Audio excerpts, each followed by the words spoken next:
Entre Vinicius y Rodrigo, ¿con quién te quedas? Papá y mamá, pero hombre, Vinicius. Emilio, ¿qué prefiere el barcelonismo? ¿Que gane el City o que vuelva Messi? Yo creo que hay que ganar el City. Miguel, ¿para ti cuál ha sido el jugador más determinante en esta temporada del Barça? Ter Stegen. Palomar, ¿quién es el mejor jugador del fútbol español en este momento? ¿Vinicius o Griezmann? Yo creo que Vinicius. Albelda, ¿cómo explicas que el Valencia hace un año jugaba la final de Copa del Rey y hoy lucha por no descender? Bueno, bajando nivel deportivo cada año y dos competiciones muy diferentes. No tiene nada que ver la Copa del Rey con la Liga. Cañete, de las competiciones que se juegan en una temporada, ¿cuáles son las más y las menos importantes para ti? La más importante, evidentemente, es la Champions. Y la menos importante, pues... Ahora que ya no se juega la Intertoto, ¿no? La Liga, la que no habéis ganado, ¿no? La Liga. Pero... La Conference, ¿no? Sí, bueno, ahora las cosas esas que hay en Europa, que no son la Champions ni la Europa League. Sí, yo todavía no las tengo ni medidas. No da para mucho. Siro, ¿cuál es el top 3 de entrenadores en la historia del Madrid? Venga, primero Mourinho, segundo... No, Miguel Muñoz, que fue uno de los grandes artífices del Madrid de los Yeyes.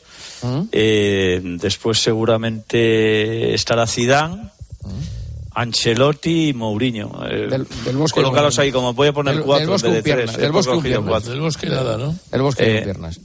No he dicho que sea. A mí me habéis pedido 3 y he dado 4. O sea, no he dicho que del Bosque. ¿Y del Bosque, pero en qué puesto le metes? ¿En el 8 o el 9, no? Del Bosque. No, estará entre los 5 mejores. O sea, podía estar ahí Vicente del Bosque, evidentemente. Claro. Antoñito, ¿la victoria del Madrid en la Copa del Rey le quita valor al segundo puesto del Atleti? No, porque la vida del Atleti tiene independencia de lo que sucede en la Castellana. No tiene ¿Es un equipo indepe el Atleti? Es un equipo independiente de lo que pasa de la órbita madridista. Compañeros, os espero durante toda la semana en la radio, porque va a ser una gran semana de radio, ¿de acuerdo? Yo vuelvo a felicitar a los amigos del futsal de Palma. ¿Pero cuántas veces los vas a felicitar? Campeones todas las veces que sea necesario, Miguel, para reconocerles su enorme mérito. ¿Viste cómo nos clasificamos en las semifinales o no? Bueno. Sí. Un abrazo. Vale. Y he visto los penaltis de hoy. Compañeros, adiós. Señoras y señores. Hasta aquí tiempo de juego. Horas y horas de programación deportiva. Mañana volvemos a las 11:30 en el partidazo. No se lo pierdan. Descansen, disfruten. Se quedan con Arjona. Adiós.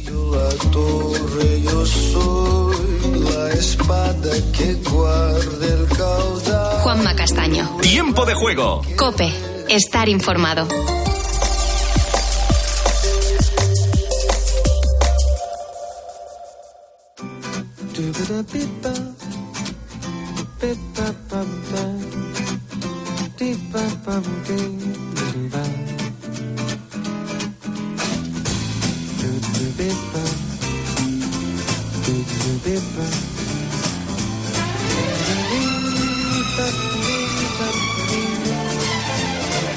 Hola, buenas noches y bienvenidos. Estamos ya en la semana del 8 al 14 de mayo. ¿Cómo pasa el tiempo? Es increíble. Ya estamos a mediados de mayo. Pronto habrá que empezar a planificar y cerrar las vacaciones veraniegas. Bueno, en todo caso, sabes que nuestro objetivo es entretenerte. Básicamente entretenerte. No es tarea fácil. Y para eso tengo a los mejores.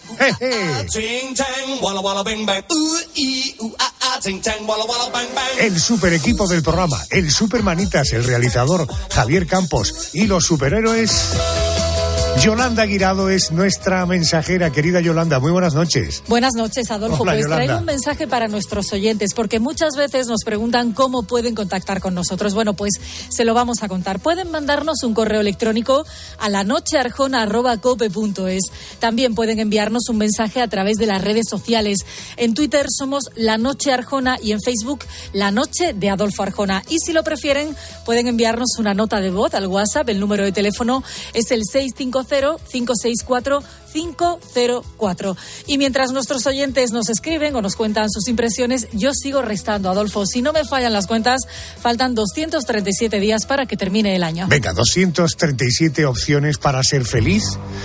Abrimos hoy otro expediente de la Crónica Negra. La dama oscura del programa es Mónica García. Buenas noches. Hola, Adolfo. Buenas noches. Pues el expediente que vamos a abrir es el de John Wayne Gacy, el payaso asesino. Se van a cumplir 29 años de su muerte, de la muerte de un asesino en serie estadounidense al que se le atribuye la violación y el asesinato de más de 30 hombres jóvenes. 1, 2, 3. A partir de las 2, 1 en Canarias, nuestro especial de hoy. Por tanto, la especialista Carmen Cerván. Buenas noches. Hola, Adolfo. Buenas noches. Pues nos vamos a subir al coche especial Grandes Pilotos Españoles del Automovilismo. Hablaremos del fenómeno que vivió España a principios de los 2000. ¿Por qué todos nos volvimos alonsistas? Nadie se quería perder la Fórmula 1 para ver a Fernando Alonso ganar con su Renault. Recibiremos a Carlos Sainz, que se ha comprometido a pasar un ratito en el programa. Y también va a estar hoy en la noche de Arjona Emilio de Villota, padre de la recordada María de Villota, a la que un accidente a bordo de un monoplaza le provocó secuelas que un año después le acabaron costando la vida. Todo esto después de las noticias de las 2, 1 hora menos en Canarias. El Dati de Question, porque a partir de las 3, 2 en Canarias, respondemos al porqué de las cosas. Pedro González, muy buenas noches. Buenas noches, Adolfo. Llevo haciendo billetes desde hace ya más de 2 semanas y no doy abasto. A ver si ya me dejáis que utilice esos billetes, sobre todo para comprar arroz para tirarlo en la próxima boda, a la que tengo que llegar, por cierto, volando tan rápido como un halcón y sin que me pique ni una garrapata, ni una chinche o una pulga. Bueno, fíjate tú, ¿por qué tiramos arroz cuando hay una boda? El porqué de las cosas sencillas y el porqué de las cosas más complejas. Los oyentes han tenido la amabilidad de dirigirse a nosotros. Nos escriben a través de Facebook. Juan Andrés se dice: echo de menos el programa diario. ¿Habría posibilidad de que volviera?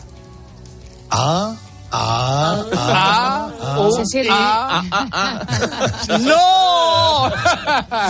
Estamos encantados que Beatriz está haciendo, en fin, como compañeros. Lo decimos de compañeros a compañeros, está haciendo un trabajo perfecto, y Rosa los viernes y el grupo Risa los sábados. Estamos encantados de estar donde estamos y pretendemos como mínimo seguir aquí. Digo como mínimo porque no es un deseo cualquiera. Audios de oyentes. Un oyente que nos felicita y dice lo siguiente. Hola, soy Alberto. Gracias por hacerme más amena las noches del domingo y felicidades por el programa. Bueno, pues con eso me conformo. El Memorias del programa, el que nos obliga cada semana a pensar si el tiempo va rápido o va lento, es Andrés García. Buenas noches. ¿Qué tal, Arjona? Buenas noches. Bueno, pues en una semana como esta del año pasado fallecía el periodista del Corazón Jesús Mariñas. Que te calles, Carmele. Conocíamos que Macarena Olona, la candidata de Vox a la presidencia de la Junta de Andalucía, era granaína de toda la vida, estaba padronada. Y también Chanel ganaba, o casi ganaba, mejor dicho, Eurovisión. Todo en una semana como esta. El objetivo: ¿tenemos la sensación de que todo esto ha pasado rápido este último año o ha pasado lento? Fijaros, lo de Chanel hace un año da la impresión de que fue hace, a mí, como 15 años, ¿no? Que Chanel ya debe estar a punto de jubilarse. Lo de Macarena Olona. Bueno, eso fue un patinazo importante, efectivamente. Bueno, pues todo esto en el programa de esta noche, pero antes...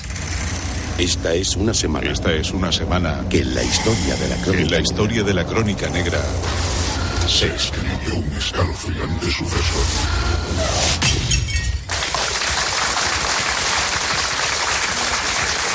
El espectáculo comenzó entre vítores. De pronto, detrás de una cortina, apareció en escena Pogo el payaso. La siniestra sonrisa pintada en rojo sobre su cara no fue obstáculo para que una multitud de niños se abalanzara sobre él para abrazarlo y hacerse fotos. Todo el mundo lo quería. Pero detrás de aquel disfraz se ocultaba una bestia.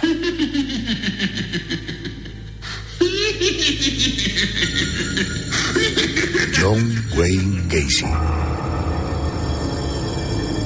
Un hombre que, para disimular su sed de matar, había entablado amistad con importantes personajes. Eran frecuentes las visitas del alcalde de Chicago o verlo estrechando la mano de la primera dama, Rosalind Carter, esposa del entonces presidente de Estados Unidos. A finales de los años 70, Pogo el payaso entretenía a los niños durante el día y de noche. Agredía, sodomizaba y mataba a adolescentes. John Wayne Gacy buscaba a jóvenes homosexuales en las inmediaciones de la estación de tren o en las calles de Chicago. Los invitaba a su casa con la excusa de mantener relaciones a cambio de dinero. Después, los asesinaba sin piedad. Su sótano se convirtió en un improvisado y pestilente cementerio. Allí, bajo los tablones del suelo, enterró a 29 de sus macabras conquistas.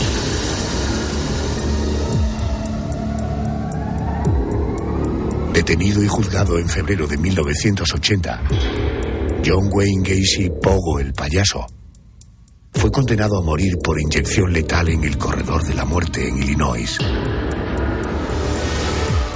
Fue ejecutado el 10 de mayo de 1994. He sido un poco travieso. ¿Travieso? He matado. ¿Qué? Venga, John, esto no tiene gracia. Hablo en serio, Hal. Dios mío, ¿a quién has matado? A personas. A muchachos.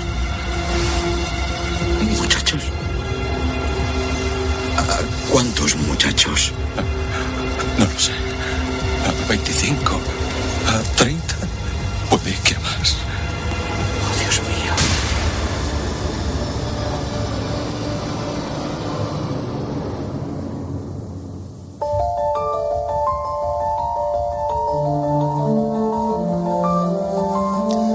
José Manuel Frías, buenas noches y bienvenido. Buenas noches, Adolfo. El protagonista de esta crónica negra, el norteamericano John Wayne Gacy, fue conocido como el payaso asesino.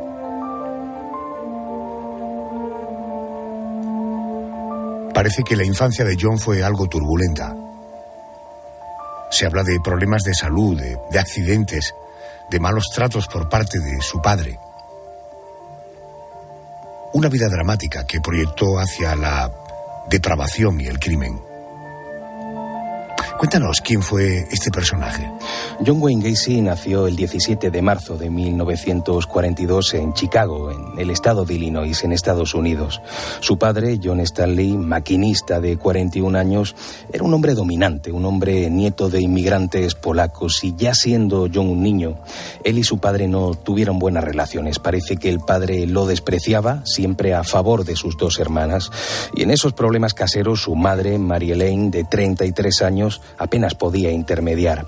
Pero fue todavía peor cuando, siendo solo un niño, empieza a padecer problemas cardíacos que le hacían, pues, desmayarse con relativa frecuencia. Y su padre, en lugar de acompañarlo al médico, como sería lo normal, pensaba que eran invenciones suyas para llamar la atención, y eso le provocaba aún más el odio y provocaba más insultos.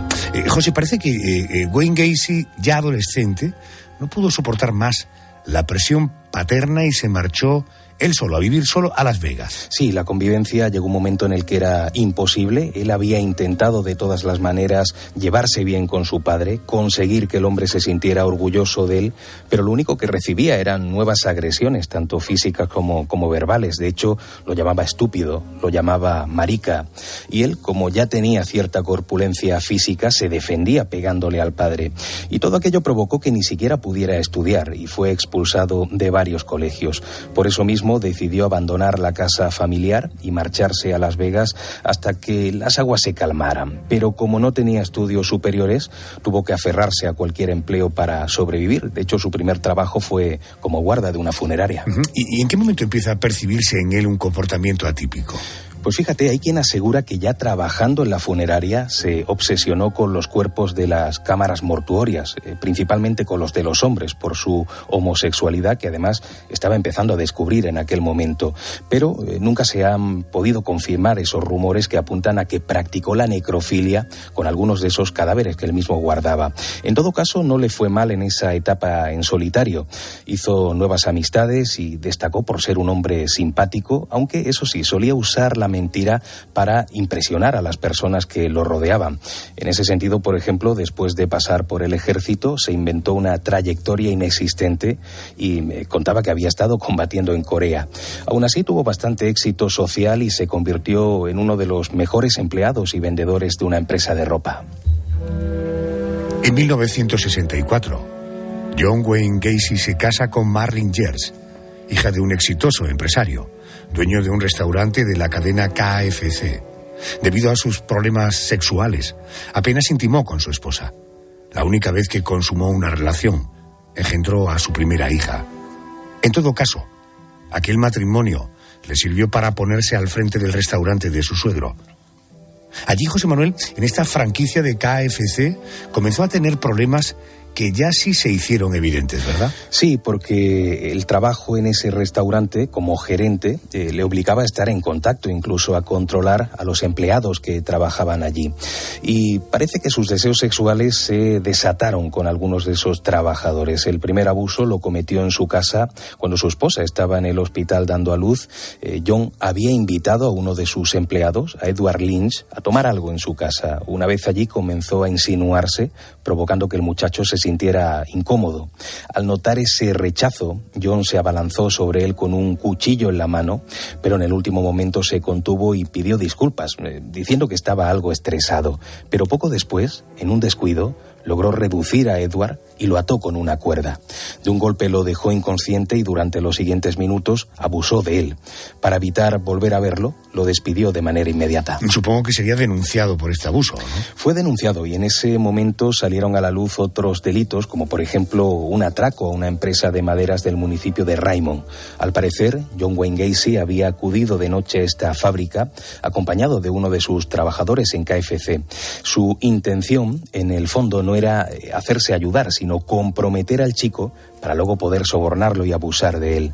Además, John explicó a algunos de sus empleados más jóvenes que estaba escribiendo un libro de investigación sobre homosexualidad y que por lo tanto necesitaba experimentar para poder documentarse. Pues fíjate, de ese modo algunos de aquellos chavales le creyeron y pasaron por sus manos. Con estas pruebas en contra, John Wayne fue condenado a prisión. Bueno, el juicio, iniciado en 1968, tuvo como resultado la condena por abusos y sodomía y tuvo que enfrentarse a la pena de 10 años de cárcel. Como es lógico, cuando la historia llegó a oídos de su esposa, que no sabía nada de eso, pidió el divorcio. Pero en prisión comenzó a mostrar un comportamiento ejemplar, hasta el punto de que el resto de reclusos llegó a pensar que su estancia allí era el fruto de un error. John fue incluso cocinero y trabajó con bastante empeño. Aquello desembocó en su salida en libertad condicional al año y medio, y nada más verse libre regresó a Chicago para empezar una nueva vida, ocultando sus antecedentes penales para evitar problemas. Una vez en Chicago, John Wayne Gacy probó suerte como empresario. Fundó una empresa de mantenimiento y decoración. Pero aquel éxito comercial no frenó sus instintos sexuales. Pronto descubrió los enclaves frecuentados por los homosexuales del entorno, principalmente la terminal de autobuses y los alrededores de la calle Broadway. José, ¿tuvo problemas con aquellos chicos a los que proponía sexo a cambio de dinero? Sí, tuvo más de un altercado, como por ejemplo aquel en el que el joven Mark Miller lo denunció por haber actuado con él de manera violenta. Pero al final la propia víctima no se presentó al juicio y el asunto quedó archivado. Por aquel entonces, después de vivir un tiempo en casa de su madre, que además había quedado viuda recientemente, se mudó a una vivienda propia. Y estando allí empezó a entablar una relación sentimental con una divorciada llamada Carol Hoff, que tenía 2 hijas y con la que terminaría por casarse. En aquel barrio, en Des Plaines, nadie sospechó de John Wayne. De hecho, lo trataron con respeto, pensando que era un hombre intachable. ¿Cuándo cometió su primer asesinato? El primer asesinato lo confesó mucho tiempo después, cuando fue detenido, pero ocurrió el 27 de diciembre de 1971. Como otras veces, John había acudido a la estación para entablar contacto con algún homosexual, todo esto, por supuesto, a espaldas de su nueva esposa. Según su testimonio, llevó al chico a un motel y después de tener relaciones sexuales, los dos se durmieron allí en la cama y de madrugada John despertó al notar a su acompañante encaramado sobre él con un cuchillo en la mano. Contó que se lo quitó de encima de un empujón y al caer al suelo, su agresor se clavó a sí mismo el cuchillo y murió. Seguramente la realidad fue otra y el muchacho fue asesinado por John, pero en todo caso dijo que se excitó al ver la sangre manando de su cuerpo. El cadáver lo transportó de madrugada a su vivienda y lo enterró en el sótano. En ese mismo sótano terminaría muchas otras víctimas. Quiero hacerte una pregunta. Dispara. Una pregunta rápida. ¿Qué puedo hacer para solucionar la peste del sótano? ¿Podrías explicarte un poco mejor? Bueno, pues huele a mierda. A mierda de verdad. Seguro que tienes una fuga de la cloaca. Mal asunto. Ya lo sé, pero ¿qué hago al respecto? Todo el mundo se queja. Los vecinos, mi mujer. Oh, joder, sobre todo mi mujer. Supongo que lo mejor para las filtraciones es echar cal. Pon una buena capa. ¿Echar cal? ¿Cómo no se me había ocurrido?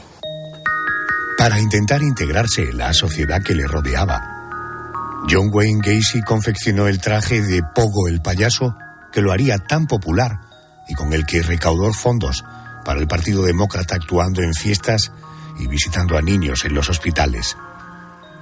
Nadie sospechaba de sus instintos criminales y todos, niños y mayores, querían fotografiarse con aquel hombre que se maquillaba la cara de manera un tanto siniestra. Por cierto, la segunda esposa de John tampoco fue consciente de lo que hacía su marido a sus espaldas. No fue consciente de los delitos de abusos adolescentes, pero sí supo de las tendencias homosexuales de su marido y de cómo, a escondidas, mantenía relaciones con hombres. Eso le hizo dar el paso para divorciarse en el año 1976. ¿Por qué nunca me has dicho que te van los hombres? No me gustan, te juro que no sabes cuánto odio a los homosexuales. Es solo que... no lo sé, yo... es posible. Tal vez... ¿Crees que nací ayer? No sé cuántas veces te he visto entrar y salir del garaje con esos chicos. Solo Dios sabe qué haces ahí dentro. Voy a quemar ese puto garaje. Eso es lo que voy a hacer. Lo voy a dejar hecho ceniza. Karen, me dejo las pelotas por ti y por las niñas. Y lo que hago en el garaje solo está relacionado con el negocio. ¡Eres un imbécil! Te lo he dicho. Nunca me llames imbécil. Aquel fue el detonante de los primeros asesinatos. Ahora John Wayne tenía la casa solo para él y empezó a invitar a sus conquistas. A muchos de esos chicos los ataba, los violaba, los torturaba y finalmente los estrangulaba hasta la muerte para después enterrarlos en el sótano. Allí se acumularon varios cuerpos de adolescentes. Aquello evidentemente contrastaba con la imagen que daba nuestro protagonista a la gente que lo conocía. De día vestía de payaso, de Pogo el payaso, y animaba a los niños, y de noche asesinaba adolescentes. When they paint the image that I was this monster who picked up like these altar boys along the street and swatted them like flies, I said, this is ludicrous. Cuando pintaban la imagen de que yo era ese monstruo que recogía a esos pobres chavales por las calles y los mataba como moscas, yo dije, eso es ridículo. ¿En qué momento la policía pone a John en el punto de mira? Pues comenzó la historia el 11 de diciembre de 1978. John había concertado una cita con un joven de 15 años llamado Robert Piest. Parece que el joven necesitaba trabajo y le solicitó una entrevista, pero nunca más fue visto. Sus padres, cuando se dieron cuenta de la tardanza del chico, que ya era excesiva, avisaron a la policía y rápidamente dieron con el detalle del empresario con el que se había citado. Cuando comprobaron el nombre de John Wayne en la base de datos, los agentes se quedaron de piedra al descubrir que tenía antecedentes por sodomía y por abusos adolescentes. Luego se supo que John había llevado a Robert a su casa con la excusa de estar en un sitio más tranquilo para charlar. Allí abusó de él y luego lo estranguló sobre la cama y después lo dejó en el sótano con la idea de enterrarlo más tarde. Cuando el inspector Joseph Kozenczak golpeó en el número 8213 de West Summerdale Avenue, abrió aquel hombre obeso de aspecto amable, que no puso impedimentos para que los agentes pasaran. En el interrogatorio, aseguró que la cita con el chico terminó en pocos minutos y que no había vuelto a saber más de él. El inspector, al darse cuenta de que estaba ante un hombre con contactos de alto nivel, decidió no presionarlo demasiado y lo emplazó a ir a la comisaría al día siguiente para declarar de manera oficial. Pero John Wayne no se presentó. ¿Estás seguro de que golpeó a esos chicos? ¿Aún no nos das una orden de registro? No, joder. Ese tío es bueno. Va por todas. Pronto la cagará. ¿Qué hicieron los agentes al comprobar que John Wayne no se presentó a declarar en comisaría. Pidieron rápidamente una orden de registro y entraron en la casa de John, donde se confirmaron las peores sospechas. En las primeras estancias que pisaron encontraron cuerdas, grilletes e incluso lo que parecían manchas de sangre. El olor nauseabundo de los cadáveres enterrados llamó rápidamente la atención de los agentes, y en ese instante el rostro de John palideció cuando vio a la policía levantar las tablas que cubrían el suelo del sótano. Excavando en la tierra, empezaron a aparecer fragmentos de cuerpos en descomposición. Totalmente hundido, el criminal confesó que había matado a más de 30 adolescentes. La mayoría estaban allí, enterrados en la propia casa, aunque otros se encontraban cerca del río y los hallaron gracias a las indicaciones del propio asesino. Durante su detención, los vecinos obviamente quedaron asombrados al tener noticias de aquellos crímenes. Nadie había sospechado lo más mínimo de aquel hombre de aspecto bonachón que entretenía a los niños con su traje de Pogo el payaso. Tienes derecho a guardar silencio. Todo lo que digas podrá ser utilizado en tu contra en un tribunal. Tienes derecho a un abogado. Y a que tu abogado esté presente durante el interrogatorio. No puedes costearte uno, se te asignará uno de oficio. ¿Has comprendido tus derechos? Vamos. John Wayne, en estado de shock, aseguró a los agentes que no era él quien mató a los adolescentes, sino su alter ego. Se llamaba Jack el Malo, un personaje imaginario que odiaba a los homosexuales.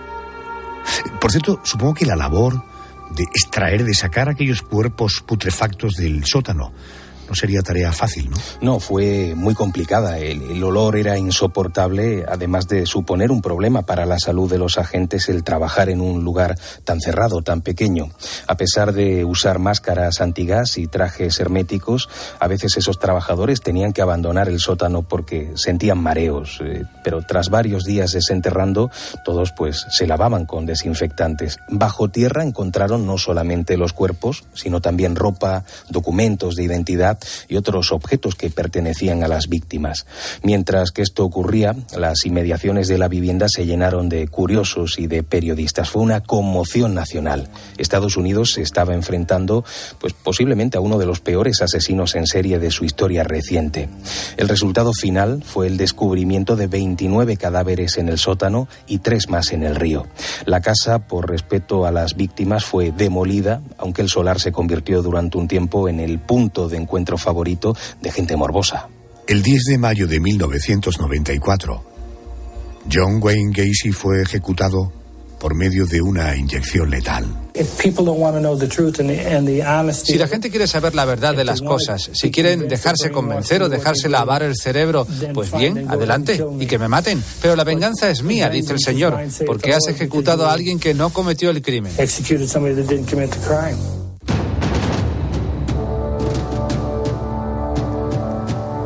Sus últimas palabras fueron: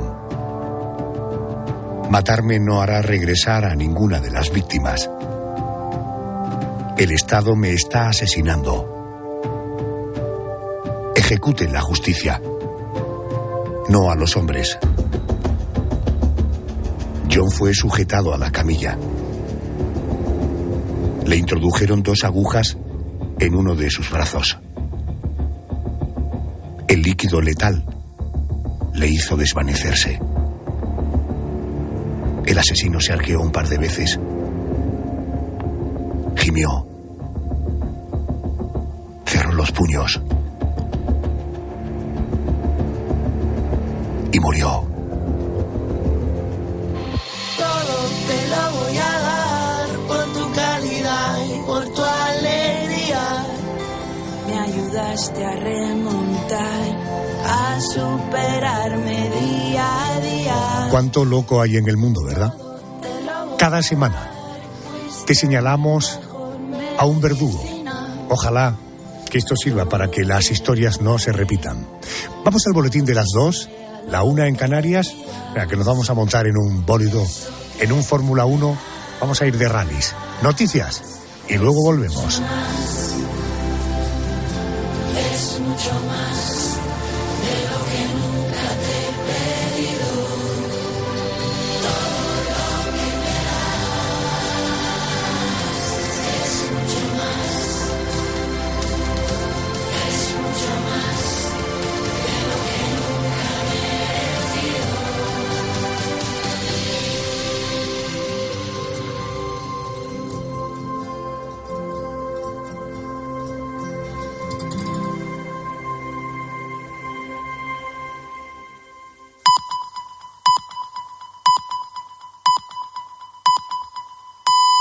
Son las 2.